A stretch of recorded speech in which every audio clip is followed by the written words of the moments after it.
मुझे ज्ञात है ज्ञानारी को कैसे पराजित करना है। मुझे तत्काल बताओ अनुज। भैया आवेशित प्रतीत होते हैं, मुझे इनके क्रोध को शांत करना होगा। मैं आपको मेरी योजना बताता हूँ, किंतु आप अकेले में ये क्या प्रशिक्षण ले रहे हैं?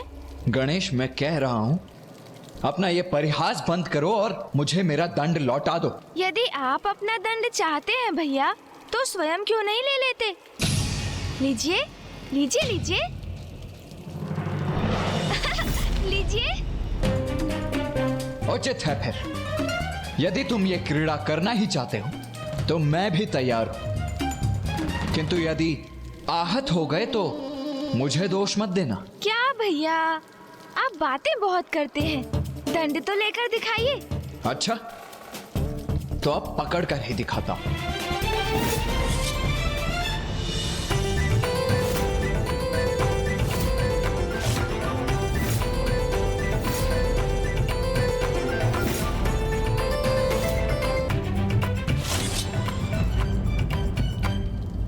हाँ गणेश, ये अच्छा दाव था, किंतु अब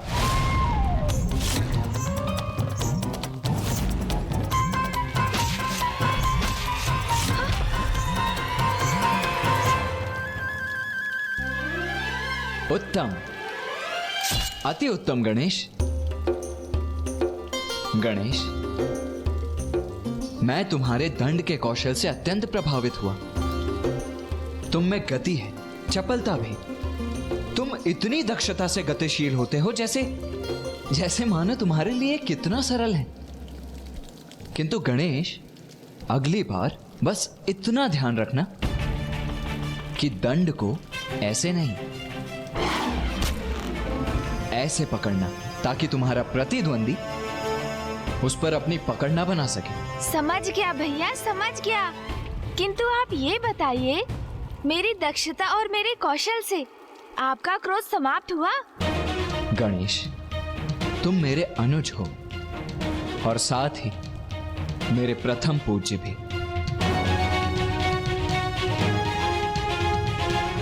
और यदि मेरा प्रथम पूज्य मुझे कोई आदेश देगा तो मैं उसका पालन अवश्य करूंगा। किंतु तुम्हारा अग्रज होने के साथ साथ मैं एक योद्धा भी हूं गणेश। इसीलिए मुझे यह ज्ञात करने का अधिकार भी है कि तुम क्यों नहीं चाहते कि हम उस उद्दंड ज्ञानारी से युद्ध करें। क्योंकि भैया, जब ज्ञानारी के पिता दुर्बुद्धि का प्राणांत हो रहा था तो उन्होंने मुझसे कहा था, मेरे बाद मेरा पुत्र तुमसे युद्ध करेगा, उसके पश्चात उसका पुत्र। ये युद्ध निरंतर चलता रहेगा। दुर्बुद्धि ने अपने पुत्र ज्ञानारी के हृदय में देवताओं के प्रति घृणा का बीज बोया। वो हमसे घृणा करता है, फिर उसका पुत्र भी ऐसा ही करेगा। और यही ऐसी घृणा की परंपरा पिता से पुत्र को प्रदान की जाएगी और पीढ़ी दर पीढ़ी चलती रहेगी। यदि इसी प्रकार उसके पिता के पुत्र और उसके भी पुत्र से ऐसे ही युद्धरत रहे तो घृणा और ये युद्ध की श्रृंखला तो ऐसे ही स्थापित रहेगी।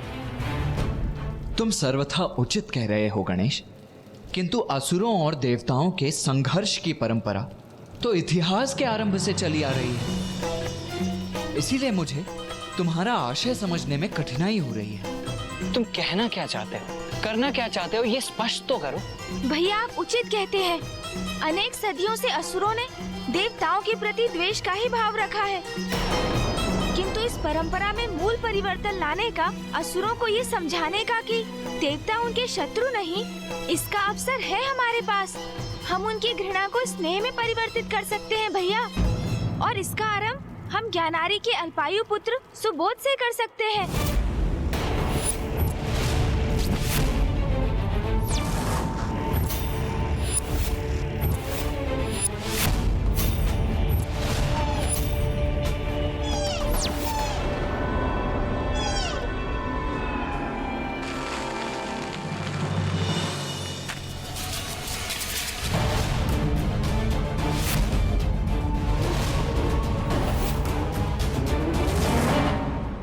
भैया, असुरों से व्याप्त घृणा स्नेह में परिवर्तित कर उन्हें निर्मल बनाने के कार्य का आरंभ हम ज्ञानारी के पुत्र सुबोध से करेंगे। ज्ञानारी ने अपने पुत्र में देवताओं के प्रति द्वेष प्रचुर मात्रा में भर दिया है, किंतु यदि हम चाहें तो हम बालक सुबोध को उसकी आसुरी प्रवृत्ति से रिक्त कर उसे सात्विक बना सकते हैं। और यदि हम ऐसा करने में सफल हो गए तो फिर देवता और असुर शांति के साथ विचरण कर सकेंगे भैया। गणेश, शांति से मुझे भी कोई विरोध नहीं है, किंतु किसी असुर को उसकी आसुरी प्रवृत्ति से दूर ले जाना, उसे सन्मार्ग पर चलने की प्रेरणा देना बड़ा ही विकट कार्य है। और इसमें सफलता प्राप्त करने के लिए कोई उपाय भी है तुम्हारे पास? हाँ हाँ है ना, किंतु उसका उपाय तो आप हैं भैया। ज्ञानारी के पुत्र बालक सुबोध को भी हिंसा करने में आनंद आने लगा है।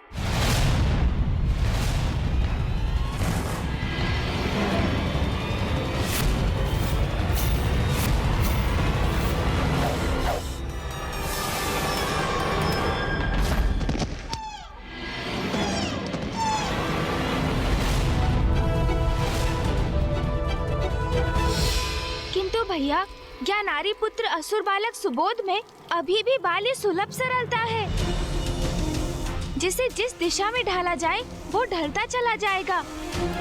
इसलिए भैया, यदि उसे उचित मार्गदर्शन प्राप्त हो तो उसे घृणा के इस बीज को उसके भीतर पनपने से रोका जा सकता है। और ये हम कैसे करेंगे गणेश? हम नहीं, ये आप करेंगे भैया, आप करेंगे उसका मार्गदर्शन।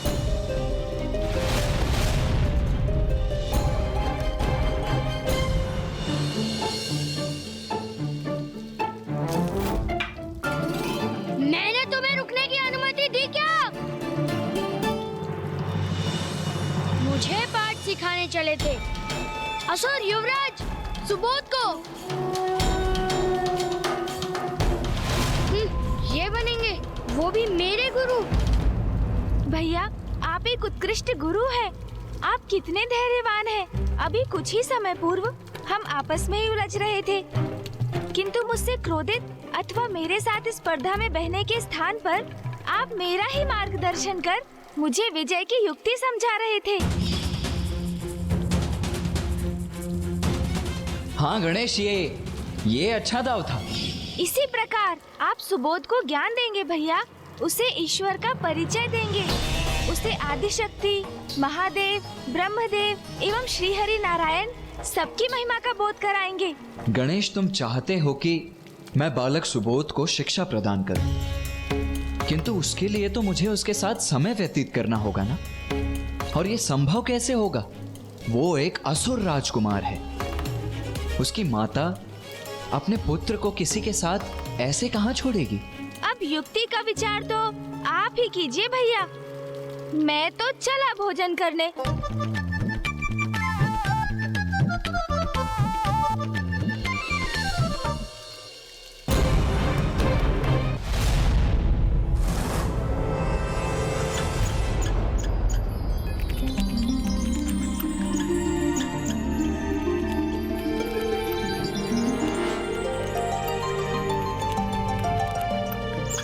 ये गिलारी यहाँ शांति से बैठ के अपना भोजन कर रही है। ये तो अनुचित है।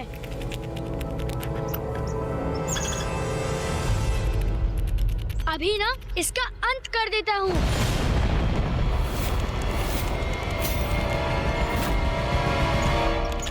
अरे रुको, कहाँ भाग रही हो? रुको, अरे रुको तो, कहाँ भाग रही हो? अरे अभी तुम्हें पकड़कर तुम्हारे रक्त बहाने का आनंद लूंगा। रुको।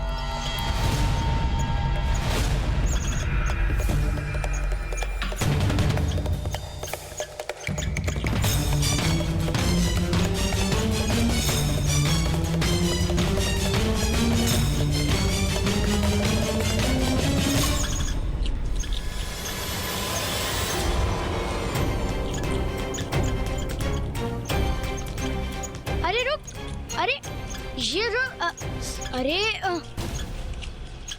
भाग गई। उस दुष्ट गिलहरी का पीछा करते करते ये मैं कहाँ पहुँच गया?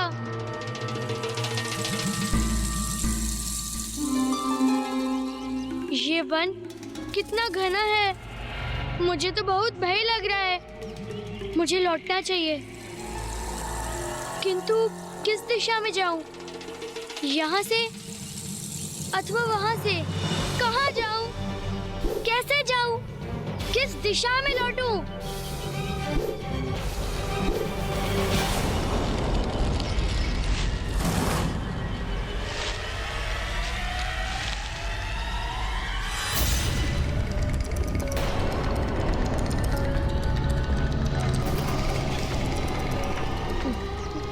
माँ!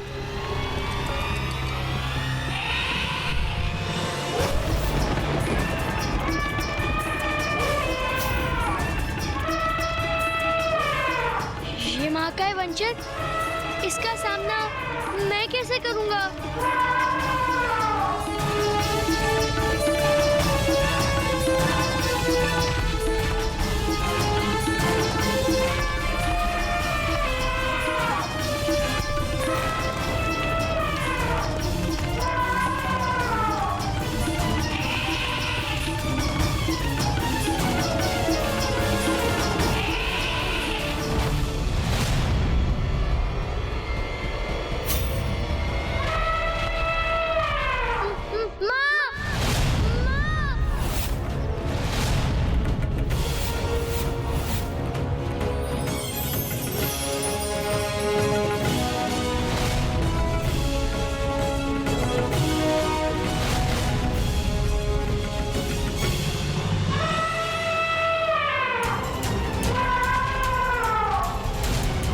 हाँ, अभी उचित समय है।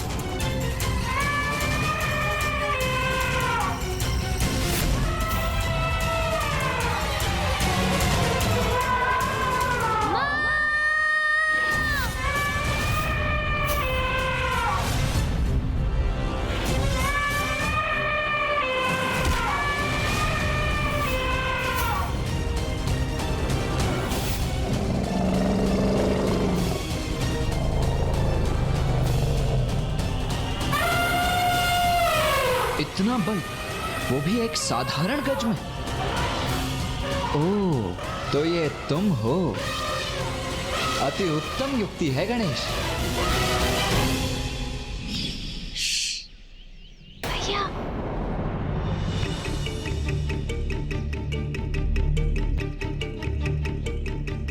गणेश, तुम यहाँ? ओह भैया, मुझे भली भांति ज्ञात था आप सुबोध तक पहुंचने की युक्ति नहीं सोच सकेंगे। देखिए ना, आप तो अभी भी यहीं खड़े हैं, इसलिए मैं स्वयं ही यहाँ पहुँच गया, ये सोचकर कि क्यों ना आपकी सहायता ही कर दूं। अच्छा, वहाँ कैलाश में तो बड़ी बड़ी बातें कर रहे थे कि भैया युक्ति आप सोचिए, मैं तो चला भोजन करने। अब यहाँ आए बिना तुमसे रहा भी नहीं गया ना। क्या करूं भैया, अत्यंत उदार और कोमल हृदय है जो मेरा, इसीलिए आपकी कठिनाई को सरल बनाने चला आया। अच्छा, आप सचेत रहिए और आगे देखिए। क्यों? ऐसा क्या करने जा रहे हो तुम? क्या करना है ये तो उचित समय आने पर स्वतः ही आपको ज्ञात हो जाएगा भैया। बड़ी शक्ति आ गई है ना तुम में। हाँ, माँ के हाथों के बने मोदक जो खाकर आए हो, है ना? किंतु तब भी मैं तुम्हारा अग्रज ही हूँ।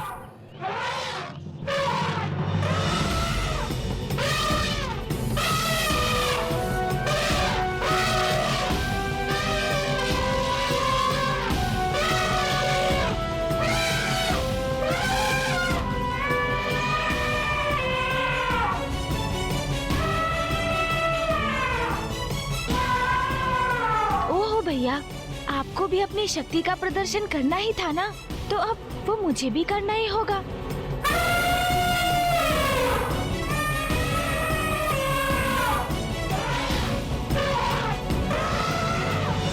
पुत्र सुबोध, आप सुरक्षित तो है ना? माँ,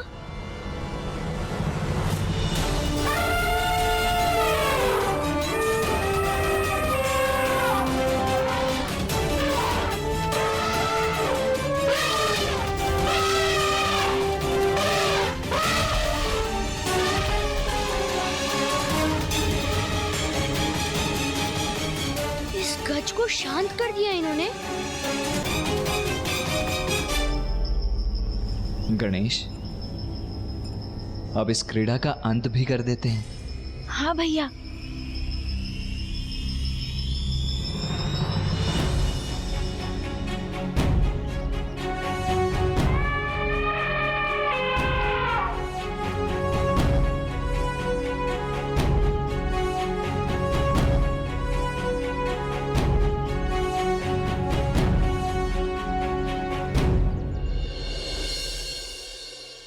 कौन हो तुम?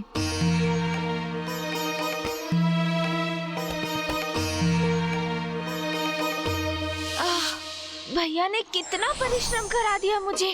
मुझे कैलाश शीघ्र पहुंचकर अपना उदर पुनः भरना होगा। मैंने पूछा कौन हो तुम?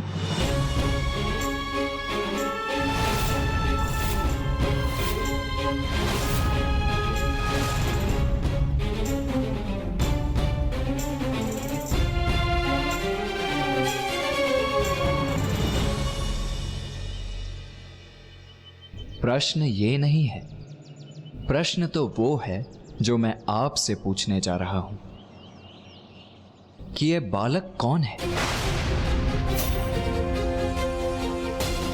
और इसके भीतर इतना अहंकार और ऐसी घृणा का वास क्यों है? ये जैसा है ऐसा किसने बनाया है इसे?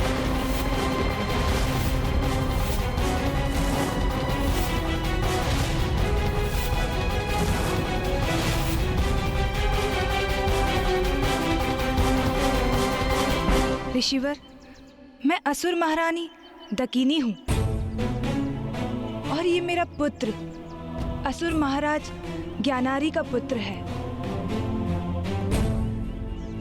ये मेरे प्रश्न का उत्तर नहीं है, असुर महारानी देवी दकिनी। आपने मुझे अपना पद और समाज में अपना स्थान बताया, किंतु मेरा प्रश्न तो ये था कि ये बालक कैसे गुण धारण कर रहा है? इसका व्यक्तित्व किस दिशा में जा रहा है? मेरे असुर युवराज सुबोध के व्यक्तित्व पर प्रश्न करोगे तुम? इतना दुस्साहस तुम्हारा? जब दो बड़े गंभीरता से परस्पर संवाद कर रहे हो तो बालकों को मध्य में बोलने की धृष्टता कदापि नहीं करनी चाहिए। समझ गए ना बालक?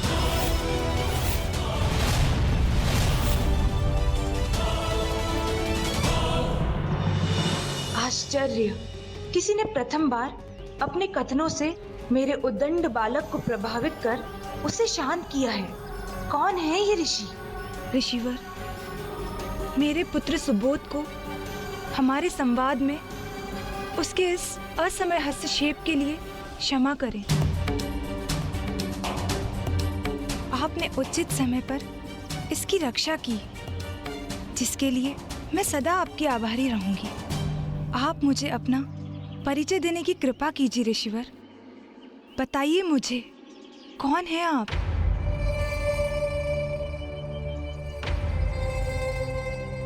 मैं ऋषि स्कंद हूं देवी।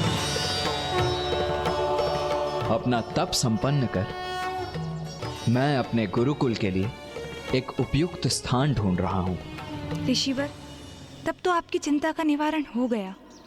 आप अपना गुरुकुल यहीं स्थापित कर लीजिए। इसी प्रकार मेरे पुत्र सुबोध को आपसे शिक्षा प्राप्त करने का सौभाग्य भी प्राप्त होगा। माँ, पूर्व में ही मेरे दो गुरु हैं, तो मुझे किसी अन्य गुरु की क्या आवश्यकता? और वैसे भी ऐसा क्या है जो कोई गुरु मुझे सिखा सकता है? मुझे तो सब ज्ञात है।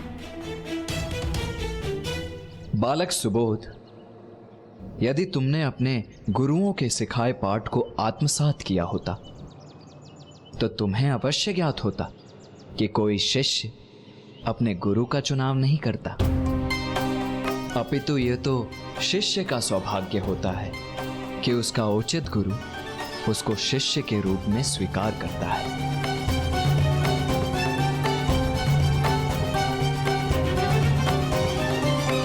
देवी, आपका पुत्र मुझसे शिक्षा प्राप्त करने के योग्य नहीं है, और यह स्थान मेरे गुरुकुल के लिए उचित नहीं है।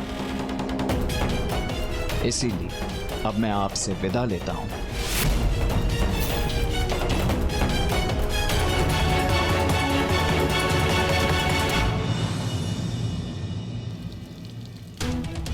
संपूर्ण देव और असुरों का भविष्य अब आपके ही हाथ में है भैया। आशा है इस बार आप बिना युद्ध किए ही विजयी होंगे। पुत्र, मैं तुम्हारी माँ हूँ जो तुम्हारे भविष्य को सर्वश्रेष्ठ बनाना चाहती है। अपने लिए नहीं, अपनी माँ के लिए अपने अहंकार का परित्याग कर दो और सम्मान सहित ऋषिवर को रोक लो। आवश्यकता तो नहीं, किंतु माँ मुझसे निवेदन कर रही है तो रोक लेता हूँ इन्हें। ऋषिवर,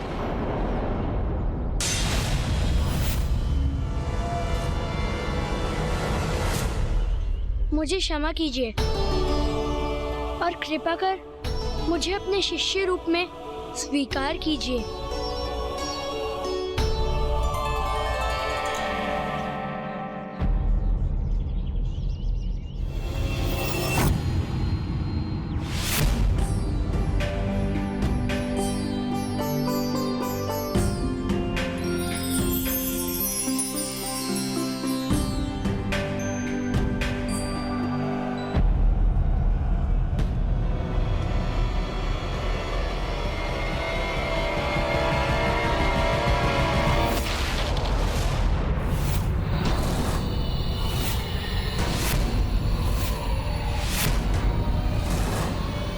ज्ञानहारी, तुम यहाँ क्यों आए हो?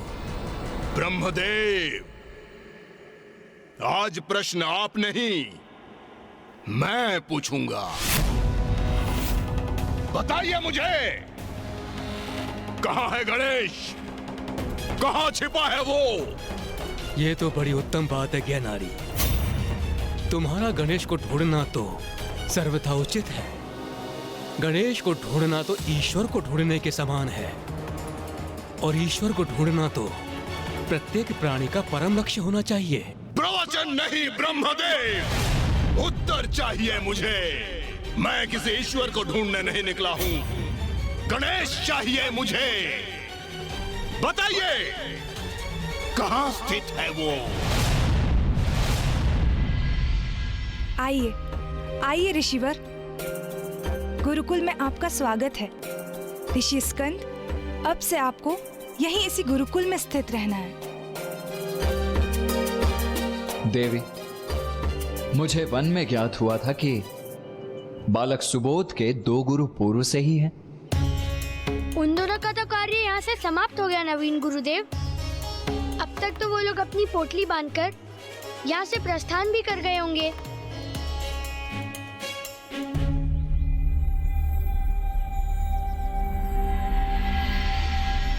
महारानी दकिनी,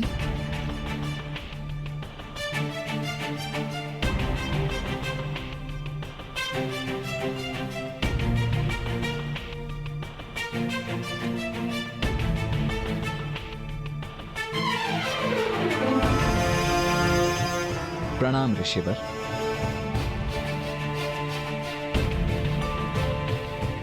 प्रणाम प्रणाम। ऋषि हरित, ऋषि अद्वैत, ये है ऋषि स्कंद, जिन्होंने सुबोध को शिक्षा देने का मेरा निवेदन स्वीकार किया है। ऋषिवर, आप दोनों को कहीं प्रस्थान करने की आवश्यकता नहीं है। आप दोनों यहीं रहकर बालक सुबोध की शिक्षा में मेरा हाथ बटा सकते हैं। ऋषि स्कंद, युवराज सुबोध तो अत्यंत ही बुद्धिमान और विवेकी बालक हैं। बुद्धिमान तो मैं हूँ। 2 गुरुओं को एक साथ यहाँ से प्रस्थान करने पर विवश जो कर रहा हूँ। किंतु कदाचित हम ही उन्हें शिक्षा देने में अक्षम हैं। ऐसे किसी व्यक्ति ने इस धरा पर जन्म ही नहीं लिया जो युवराज सुबोध का गुरु बन सके। जैसे मैं इन गुरुओं को यहाँ से भगा रहा हूँ, शीघ्र ही ये नवीन गुरु भी भागते दिखाई देंगे।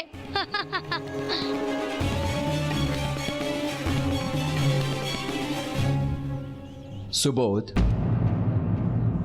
ऋषि हरित और ऋषि अद्वैत के चरण स्पर्श कर उनसे आशीष प्राप्त करो। मैं चरण स्पर्श करूं इनका?